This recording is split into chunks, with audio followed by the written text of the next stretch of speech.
Hey guys, welcome back to another video. Today I want to talk about the importance of having a light meter in your camera and how neglected it has become with the all modern digital camera accessories that you have, the zebras, the histograms. So the importance of the light meter, let's go.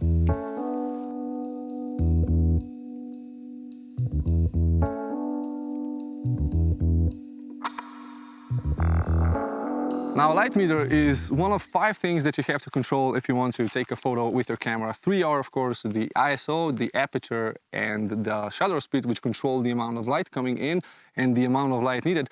The 4th thing is, of course, your white balance. You have to set the colors correctly. And then the 5th thing that governs everything, well, except the colors, is your light meter.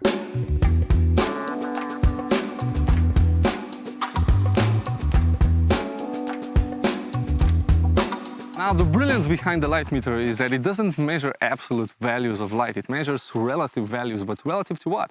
Well, relative to the average brightness of your image. Now, depending on what type of program you choose for your metering, you could have spot metering, where you just have the central point being measured, or you have like multi-metering, where you have everything, or just center weight metering. Depending on the program that you have, the camera then assesses based off the settings that you have preset on the camera if your image is going to be either too bright or too dark. But you have to remember, that's what your camera actually thinks. It doesn't mean that the image is going to be just the way you want it to be. You might want to have it a little bit brighter if you want to have more details in the shadows, or a little bit darker if you want to have more details in the highlights. Or what you can do, you can take multiple shots and do what's called an exposure bracketing. I have a video right over here, which you can watch, where I explain how you can exposure bracket and create a higher dynamic range image. But that's a little bit more advanced thing.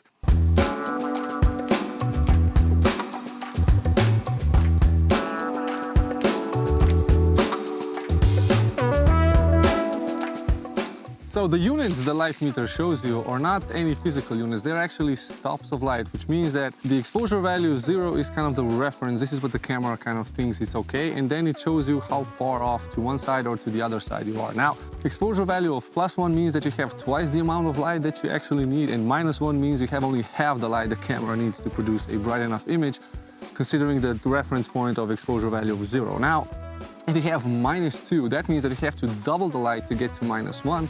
And you have to double that light again to get to 0. Or in the other way around, if you have +2, you have to halve the light to go to 1, and then you have to halve the light again to go to 0. Now, everything in photography works this way, and this way the camera kind of unifies all of the things that you have to set, so the ISO, the shutter speed, and your aperture, into this one rule of doubling the light or halving the light. So yeah, this is, I think, the brilliance behind the light meter, and it's been around since the beginning of photography.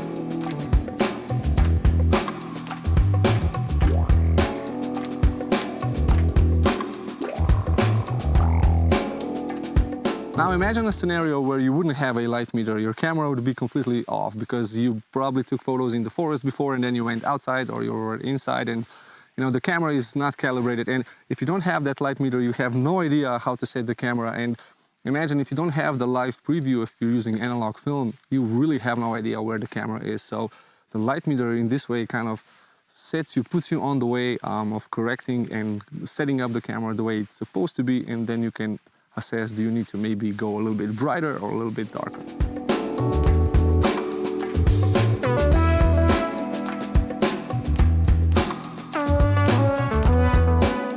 Now imagine a scenario where you have really bright highlights and really dark shadows, like right here. I'm in the middle of a grass field and there's sun shining on me, so the highlights on my face are really strong. On the other hand, the shadows behind me are really dark. So the light meter, in a sense, measures the average of your shot. So it doesn't measure the highlights and the shadows separately. It measures the average of the whole frame, which means that even though the light meter says the exposure value is 0, so like correct exposure, that doesn't actually mean that the shot is the way you want it to be. Now, you might want to retain some detail in the highlights, or you might want to retain detail in the shadows, just blow out the highlights, make everything white. Now, that's where your experience as a photographer kind of comes in, and you have to go out, you have to practice, you have to be observative or be very aware of the light meter and see where your camera performs the best, or how your light meter actually measures light within your camera. So there's nothing else to say, you just gotta go out and just experiment with this.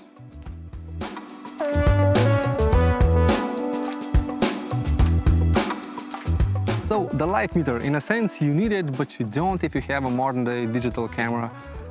Just remember that if you have any sort of priority modes, any sort of auto mode, the camera actually relies on the light meter and it adjusts all the settings according to that light meter. So even if you think you don't need it, the camera actually needs it all the time. If you have aperture priority, which is kind of the most common photography mode that most of the professional photographers as well use, the light meter actually dictates the shutter speed of your camera. So you adjust your aperture, you of course preset your ISO and your white balance, and then the camera adjusts the shutter speed according to your light meter, so according to your exposure value.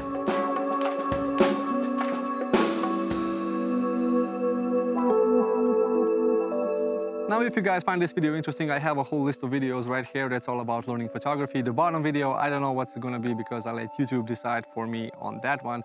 Anyway, please remember to subscribe to the channel, hit the like button for this video, and I will see you guys in the next one.